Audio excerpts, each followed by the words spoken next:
Well, hey, it's good to have everybody gathered. I love these kind of user group meetings, especially where we're all coming from different backgrounds, different experiences, and yes, different databases, but we can still talk things out and hopefully go away with some interesting ideas. It was really nice of Courtney to invite me to speak. I hadn't done one of these in a while, and I thought to myself, well, what am I dealing with almost every day? What's something that's very front of mind right now? And almost immediately, the topic of integration, at least that's my word I'm going to use, integrations, APIs, connecting systems together, leveraging data in other places. And I threw those ideas out to Courtney, and she said, sure, that sounds great. So to not take an entire day to talk about this, because it does get a little bit heady, what I thought I'd do to leave a little time towards the end for discussion is I've got two very specific examples that I want to share with you as the types of things you might look for when you're in your office trying to figure out, well, how can I leverage certain data that I already have elsewhere?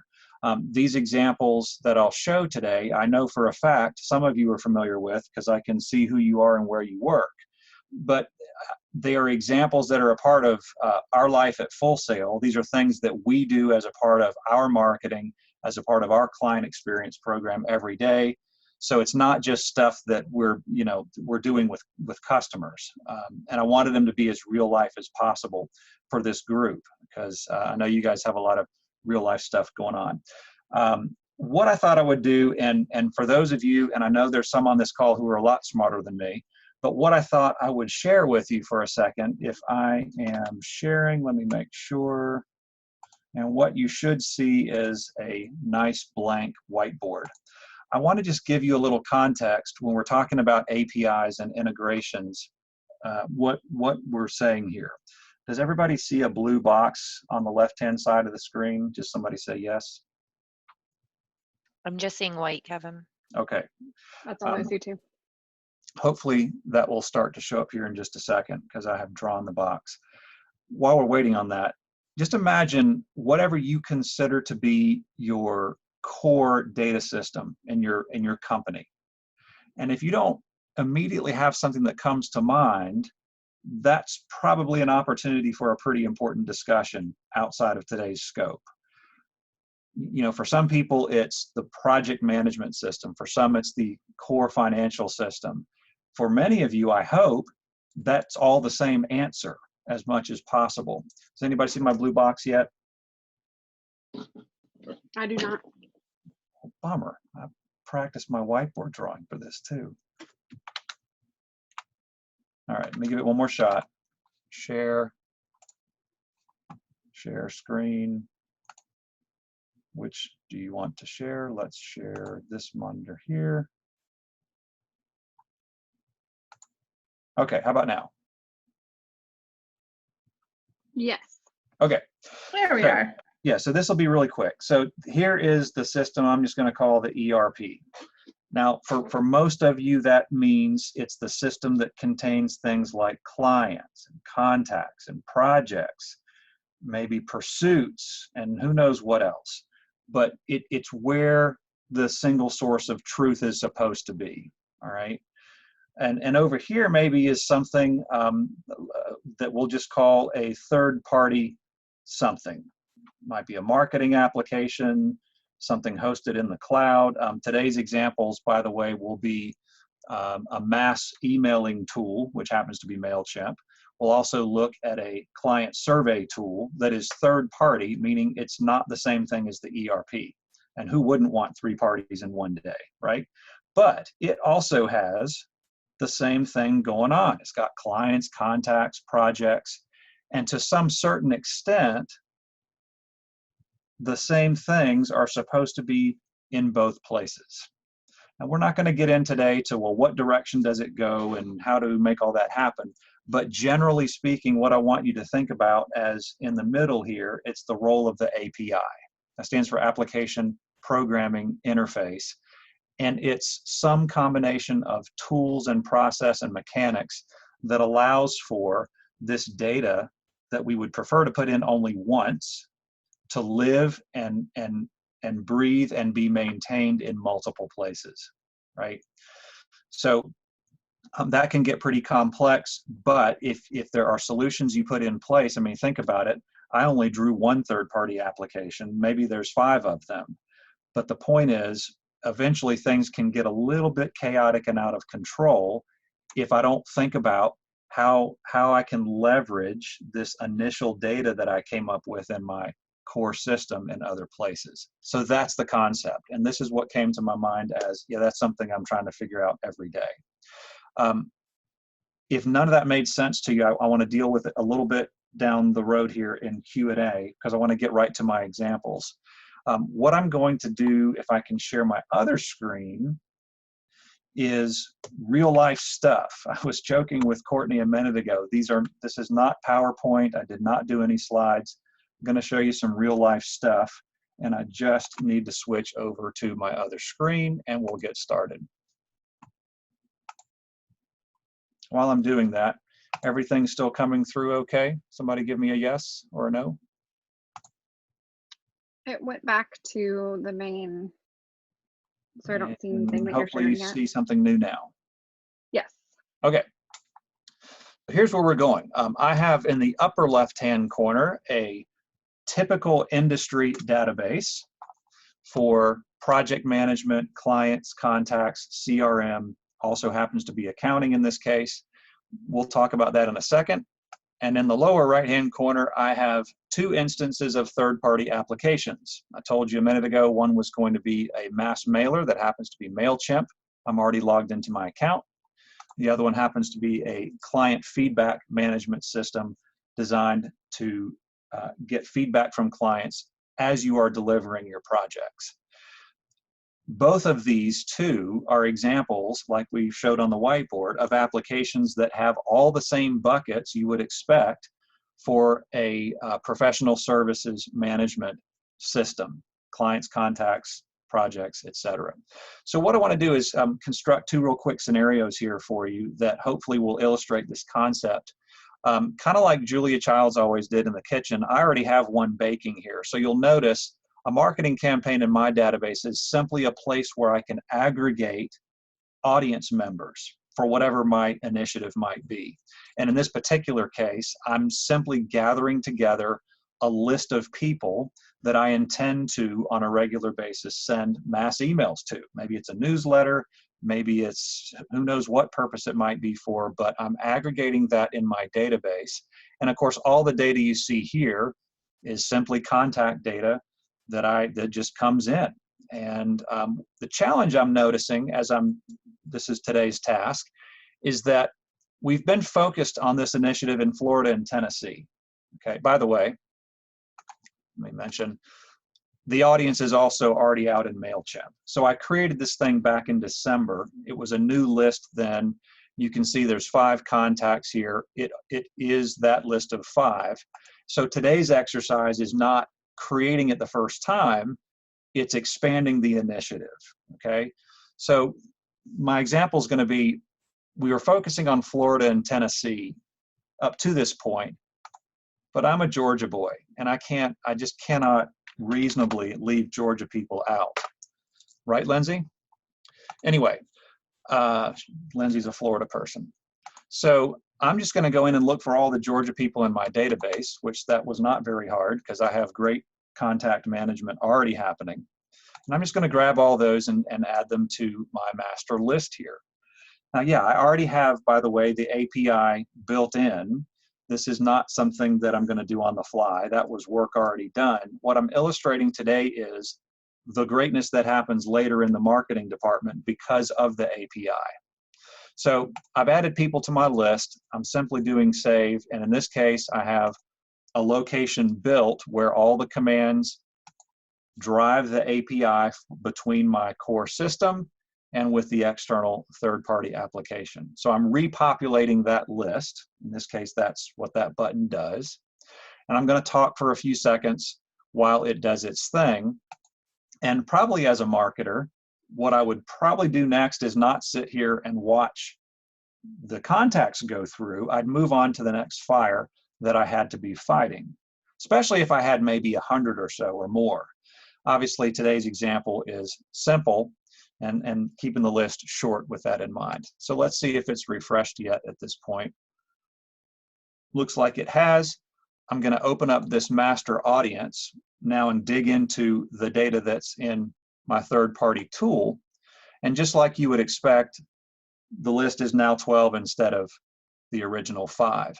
So pretty simplistic approach here, but if you take that example and you expand it in your mind out to something much more complex, like 500 contacts instead of 5, or doing that kind of thing in multiple places, you know, it starts to, in my opinion, starts to add up. The value starts to add up.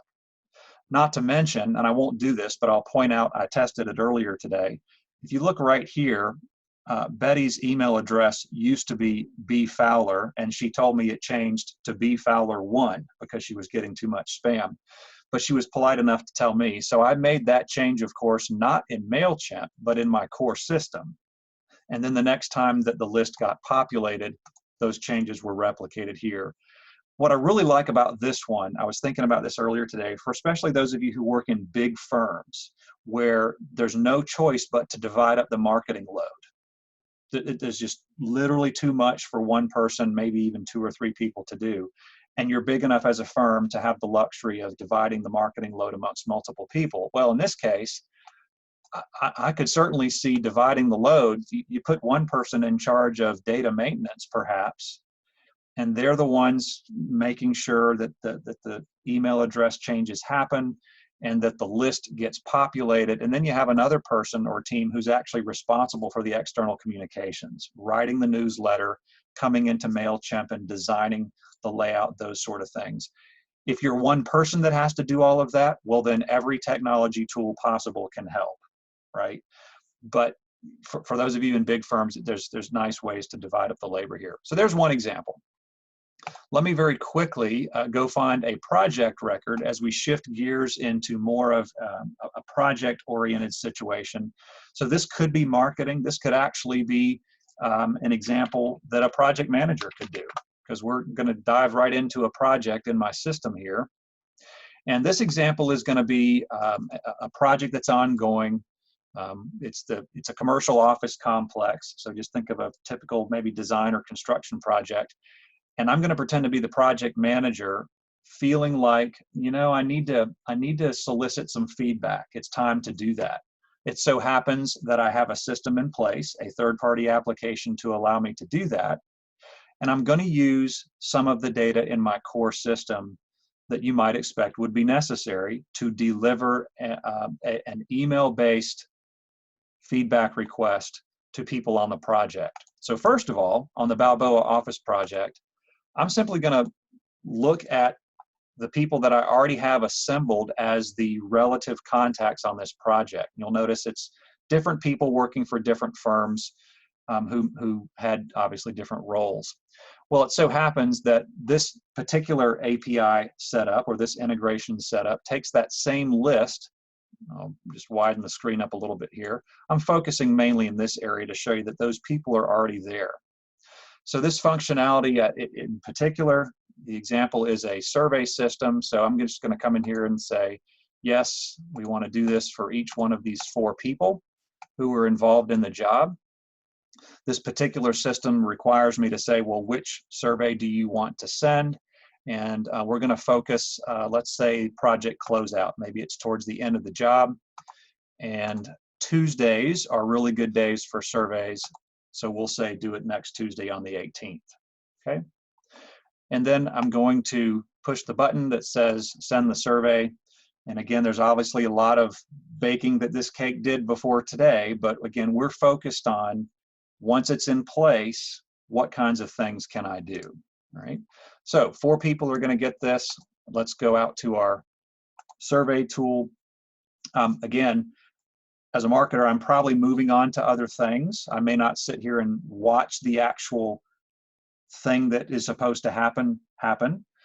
If those of you who are a little more OCD than others, it's totally fine to go look at the third-party system and make sure it worked.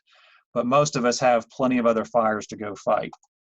But in my survey tool, I'm simply going to go to where those messages are queued up, or those feedback requests get queued up. And what I'll hope to see are examples, 4 specific examples that we just saw come out of the core system. And we'll give it a second. Looks like it's a little bit tired in the afternoon, but there they are. And you don't have to read everything on the screen, but what I want to do is you can think of tons of examples here, but just look at the data. There's names, there's email addresses, there's project numbers, there's project names. The point is, think about, going back to the whiteboard, think about those things that are in your core system that without question are necessary in the other system. And some things will be obvious. If you're sending emails, it'll be first name, last name, email address. If you're dealing with projects, it's going to be numbers, short names, long names. In this case, particular contacts and recipients. And it is an email-based system, so the email address is also important. Okay, now there's a quick 2 examples. What I'd love to do, Courtney, if I can answer particular questions about these 2 examples, but I think my first goal is to help anybody who wants to talk about the concepts of API and integrations, and make sure you can take away from today's discussion things that are relevant to your particular situation back at the office. So let me pause for a second. Hopefully all that came through, and see if there's any follow-up chat. Everybody, feel free to use the chat window as well. I'm monitoring it if you don't have access to audio.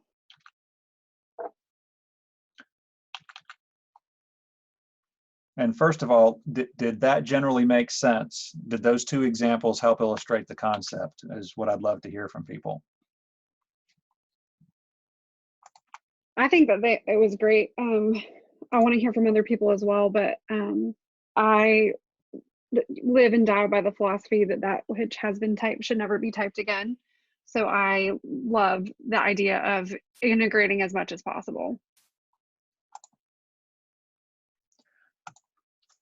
I'd be curious if anybody's willing to share a story, or perhaps admit if a core system did not come to mind when we first started the conversation, what kinds of things we're thinking about to get there. We're all somewhere on the journey, right?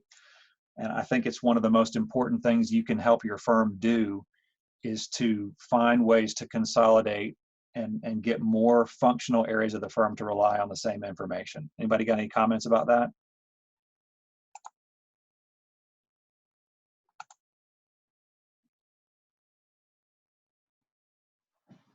Hey, Kevin, this is Stacey. Hey. I'll help you out. I'm just kidding.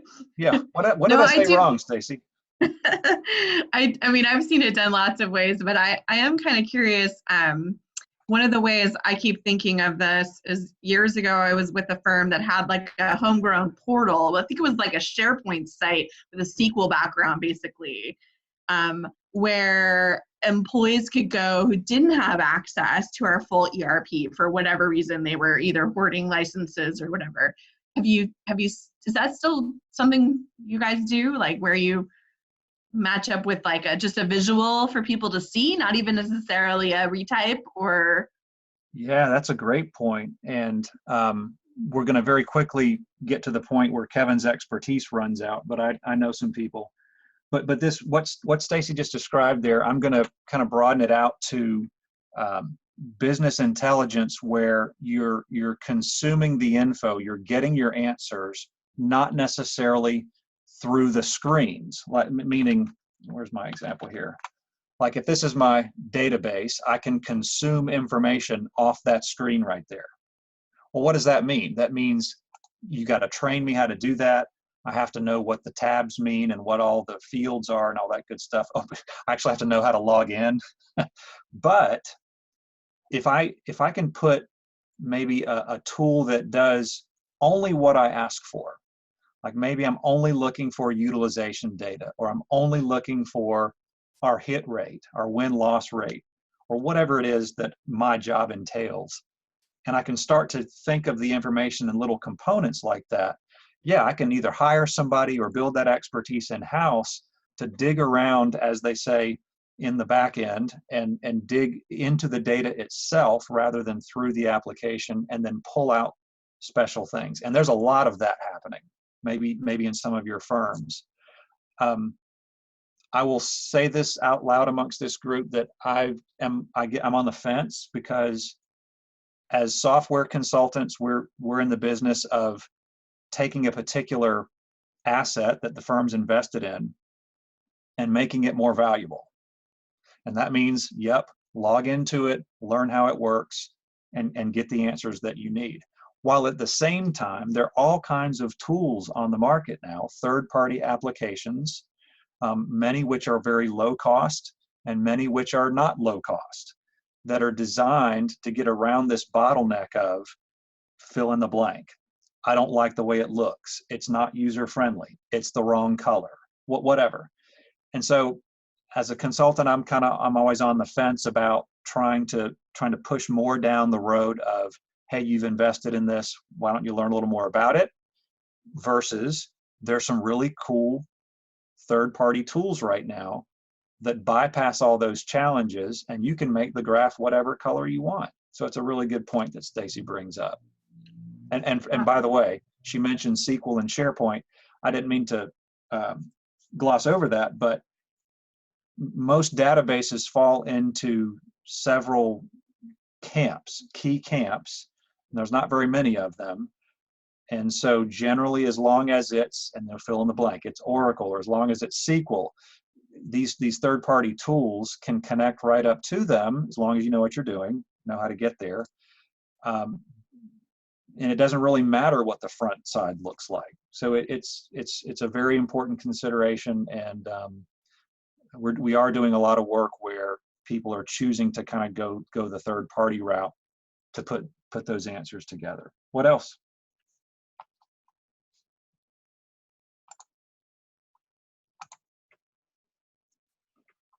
Kevin, while we're on this example, I did want to mention Zapier, ZAPIER.com. It has taken the cumbersome lifting of API out for users to make it more of a plug and play situation. So you select the first system that you want to start in, select the endpoint or the second system, and then you get to pick the fields that you want to push, what you want to trigger, all of that. And it has thousands upon thousands of options. And the main email platforms like MailChimp or Constant Contact, My Emma, they're all on that. So if you want to take information from your CRM or your social media management tool or website monitoring tool, whatever, you can go out to that website to see if you can integrate your systems through that API interface. Perfect example.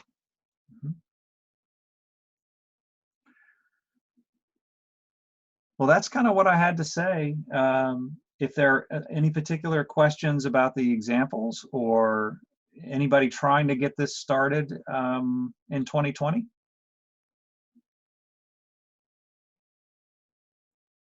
I think everybody has the perfect system already. These are the overachievers on your call, Courtney.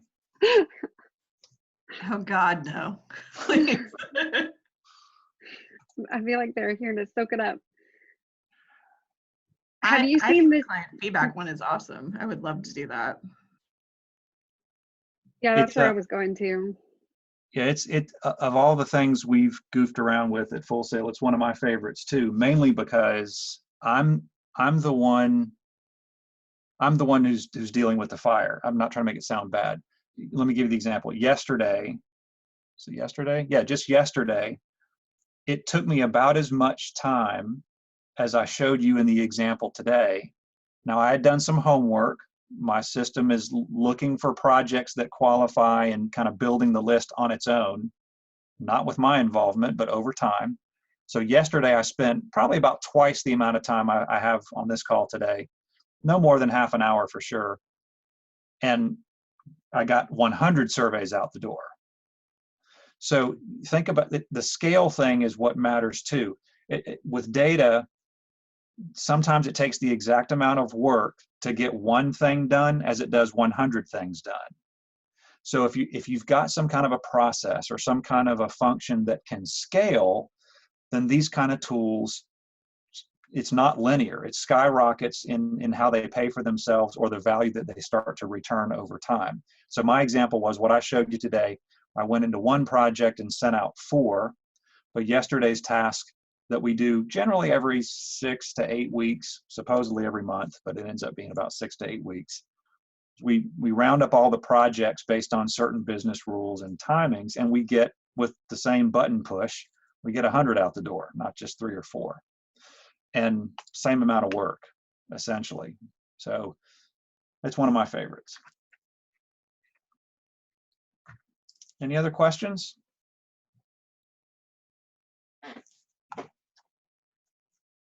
You guys made this too easy. I was hoping for a few tomatoes.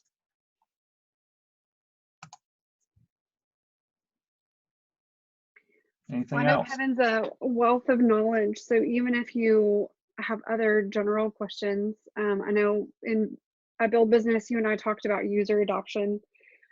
So Kevin, I know, is good on that topic because everybody loved what you had to say for that user group as well. So feel free to ask other questions.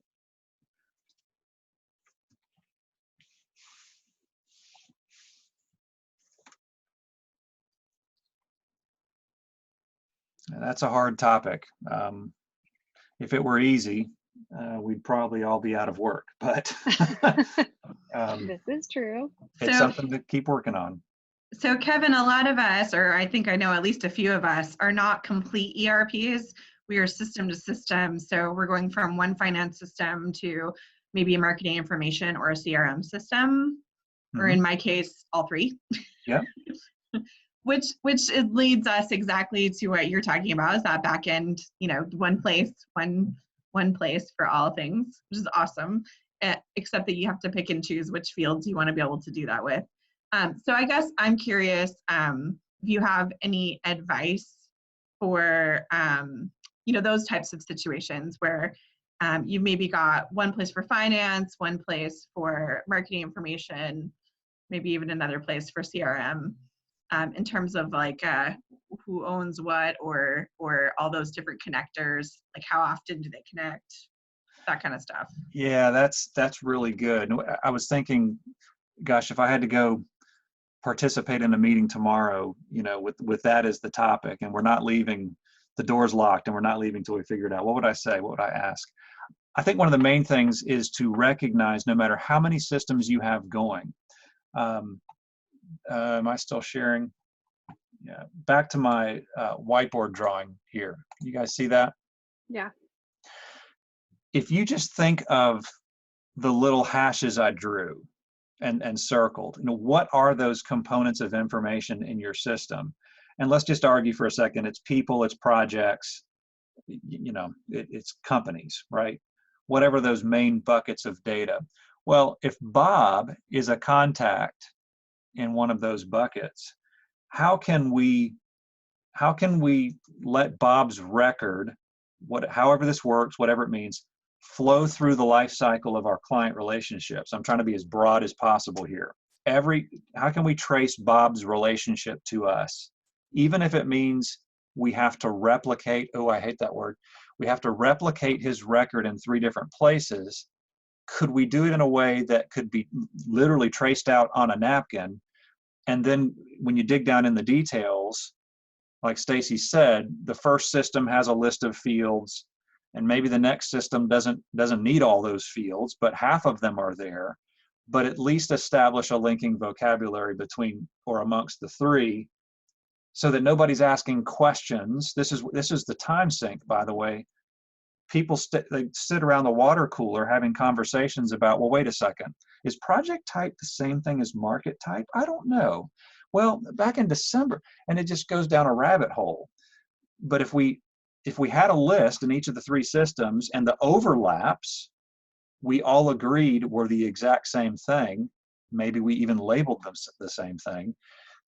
If you can do that on a napkin, you can surely do it with technology and connections. And I would also say you got to talk about the direction, right? Because in Stacey's example, what if system 1, Bob would rather be called Robert I'm sorry, in system 1, he's in there as Bob, but by the time his record gets to system 3, somebody has made a modification there because he said, I want to be called Robert. But that never makes its way back upstream to system number 1. I mean, that's just a really simple example. They could get very complex. So think about the overlaps. Think about the flow of the entire relationship, which in professional services is pretty easy because that's what we do. And then think about flow and direction. And that gets really interesting. I'll throw in a couple more comments. This was as recently as last month. Some conversations about really big ERP that rhymes with Deltek, and some conversations about really big CRM system that rhymes with Salesforce. And we were trying to figure out, that the particular firm was trying to figure out some ways to integrate them. And as we got further down the road, they were starting to see that if they paid attention to this flow we're talking about here, they were going to have to lock some things down in the first system, which in their case was Deltek. I'm sorry, yes. Yeah, Salesforce was first, BD first, then accounting.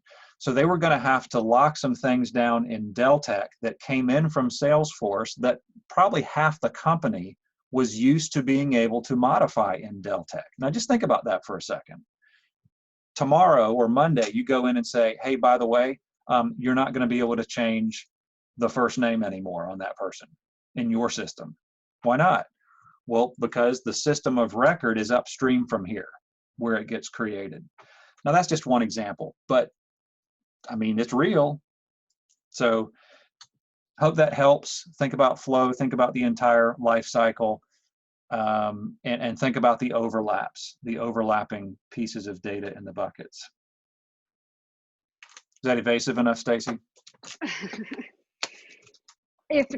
If someone hasn't gone through the exercise of mapping out either systems or their process flow or information flow, what do you feel like is the very first step that they should take? Should they do it themselves? Should they try to get people in a room? How do you feel like is a good starting, or what do you feel like is a good starting point?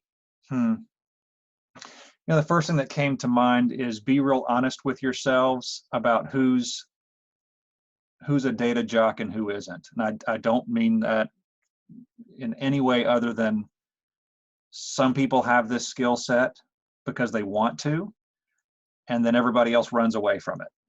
And sometimes that skill set can be buried, at least I've noticed, is buried underneath a title that has nothing to do with it. So for example, let's just take a simple scenario of I have a core system and I went to a conference and they gave me a spreadsheet of 100 new contacts, attendees.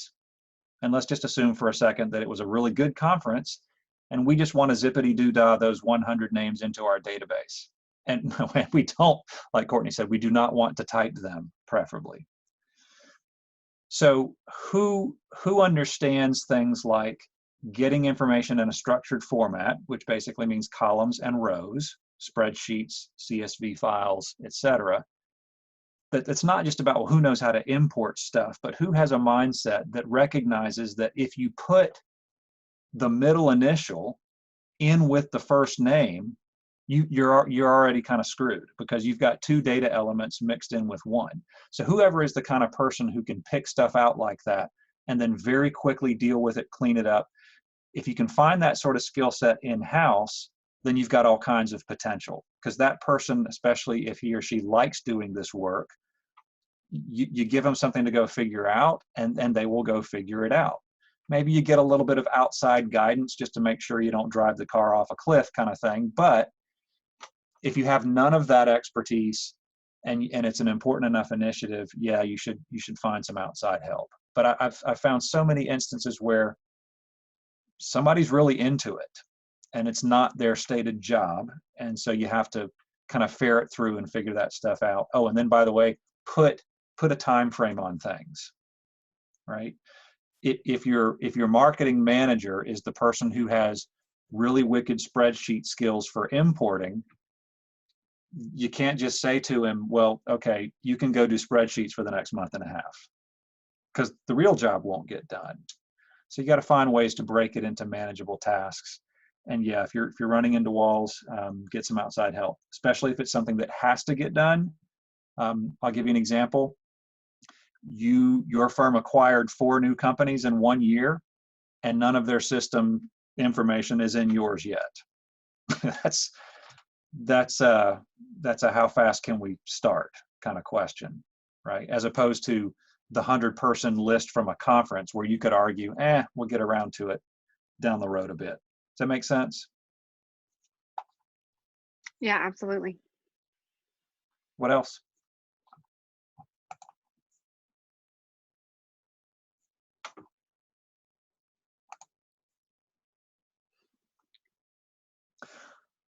Well, I Well, feel I'm like this happy was to. great. Yeah, I'm happy to. Yeah. I'm good. I've shared everything I had, and I can take more questions. But happy to talk shop with anybody who's interested down the road. It was nice to get to chat with you all today. Well, thank you, Kevin. I appreciate it. We're going to put this in a recap on our website. We'll send out the link to the recap and then also a survey so that you can help us with further topics in the future that you want to hear about, and so we can make that happen and facilitate that. Thank you so much for participating, and thank you again, Kevin. You bet. Thanks, Thank everyone. you. Talk to you later.